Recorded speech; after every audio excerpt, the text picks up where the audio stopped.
Alright, Mabsat, may latest upload si Attorney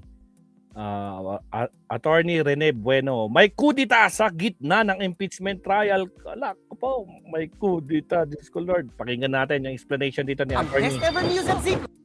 Attorney Rene Bueno, Mabsat. Again, sa mga bagong pasok, baka naman guys, no, huwag kalimutan mag-like and subscribe, Mabsat. Alright, pakinggan natin si Attorney Rene Bueno, mga kapatid. Buenos días, buenos tardes, mga amigos, mga amigas, ating mga kompanyeros at kompanyeras.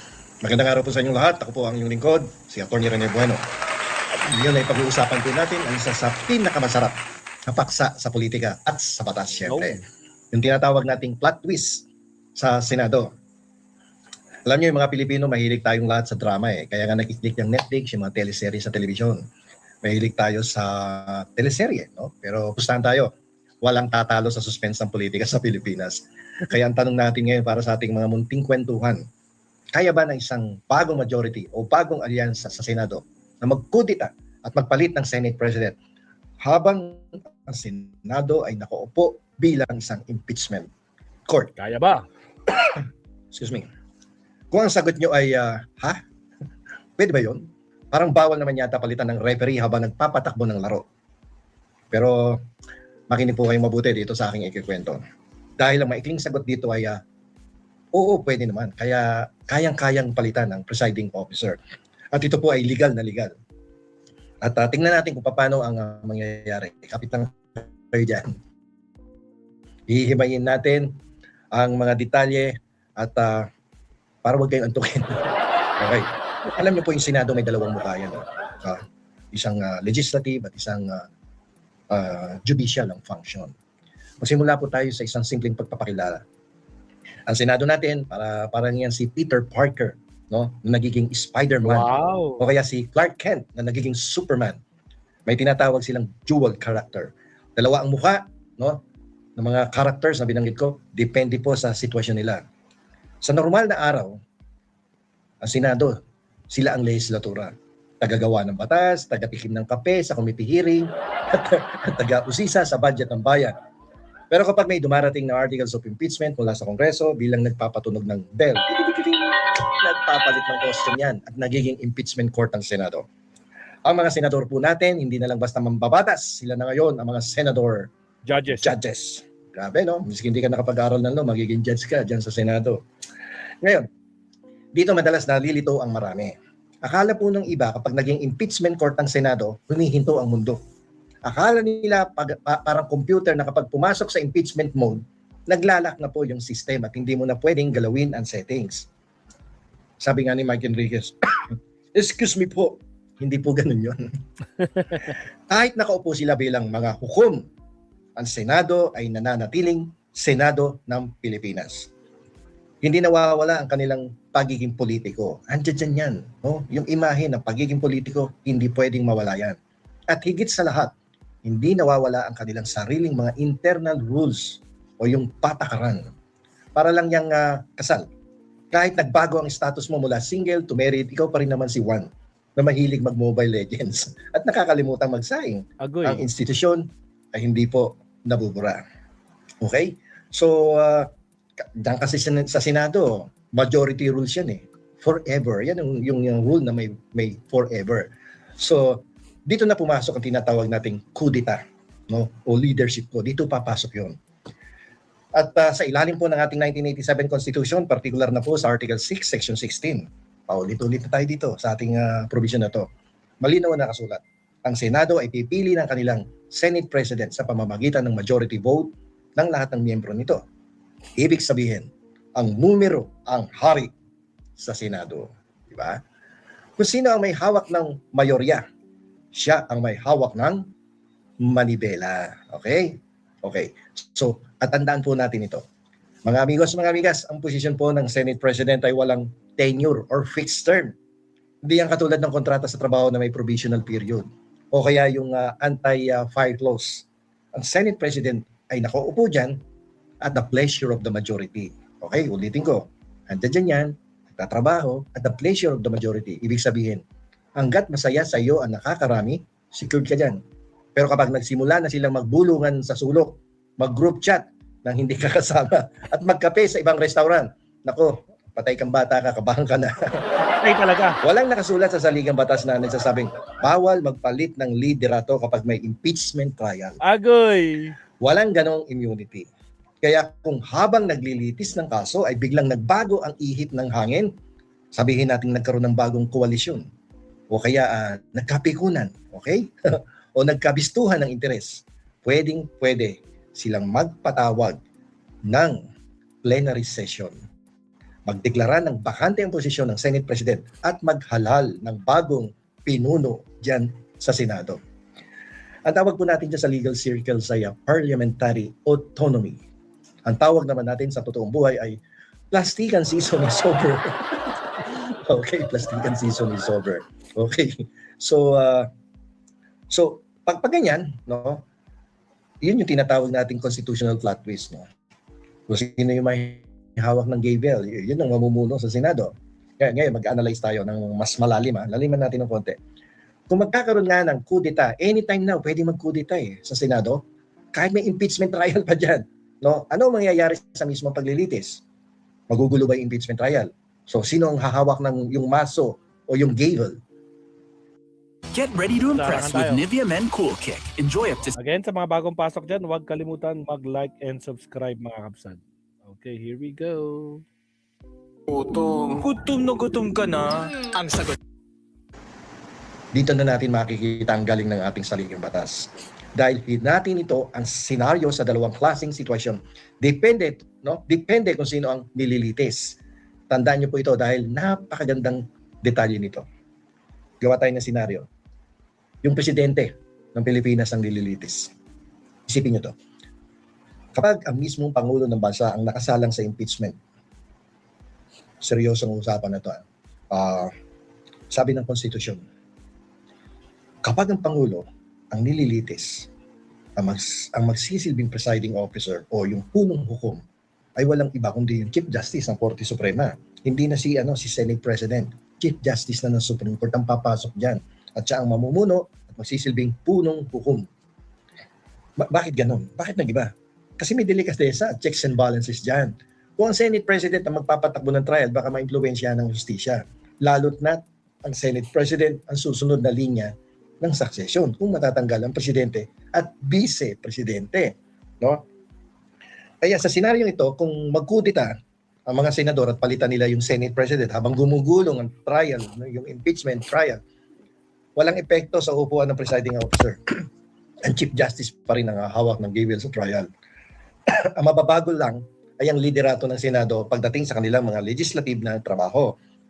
Parang nagpalit lang ng administration manager, yung kumpanya. Pero ang judge sa korte ay mananatiling ang imported na huwes. Kumbaga, in-import mo yung Supreme Court Justice, punta ka muna dito sa impeachment court, ikaw ang preside dito. May tanong po dito paano daw kung biglaan nagpalit ng Senate President kasi nakuha nila yung majority number habang may trial at biglang napaupo si Tito Soto by a vote of majority o kaya si Mig Subiri o kaya si Kiko Pangilinan. Siyempre magkakaroon ng instant transition yan.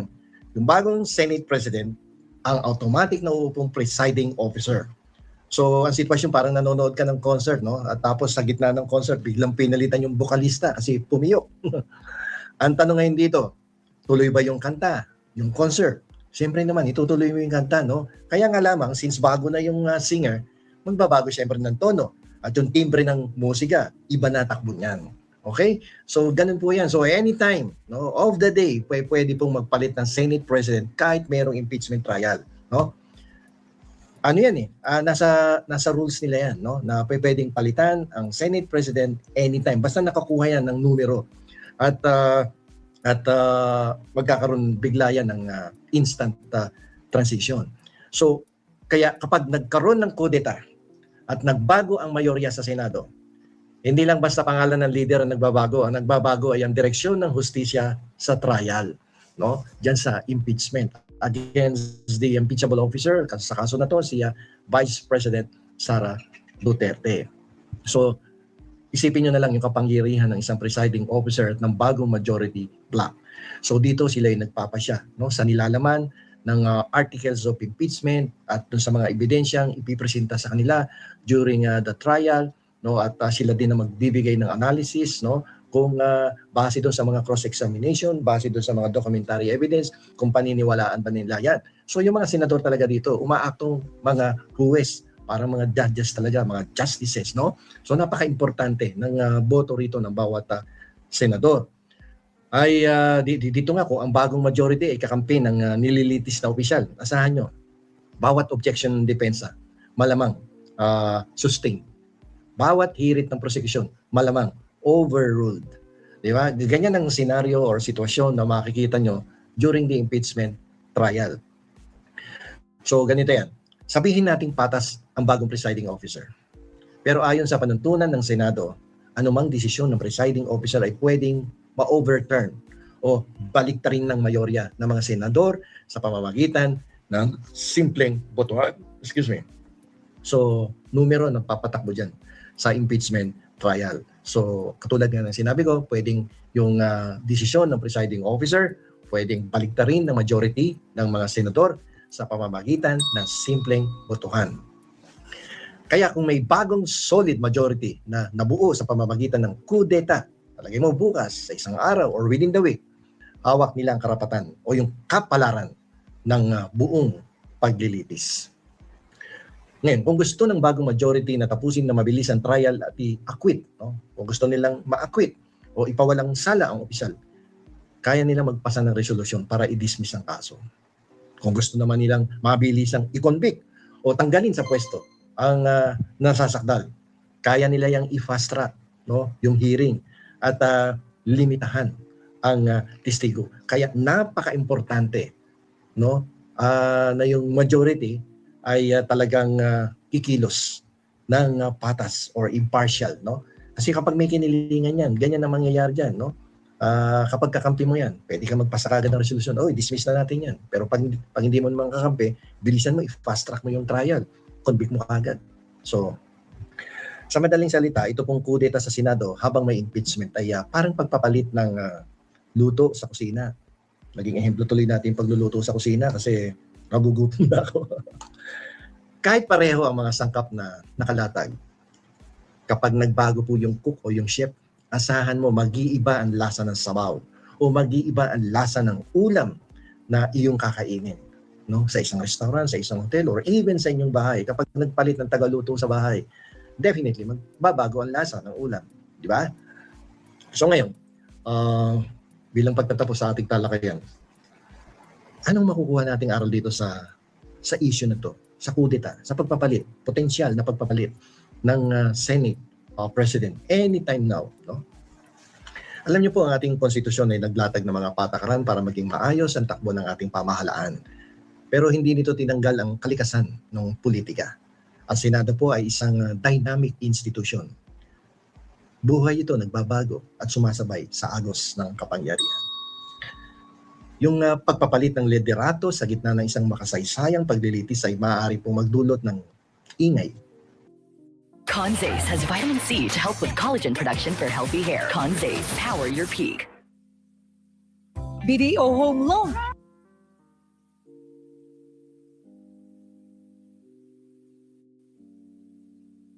Init na pagdidebate ay pong magdulot ng ingay.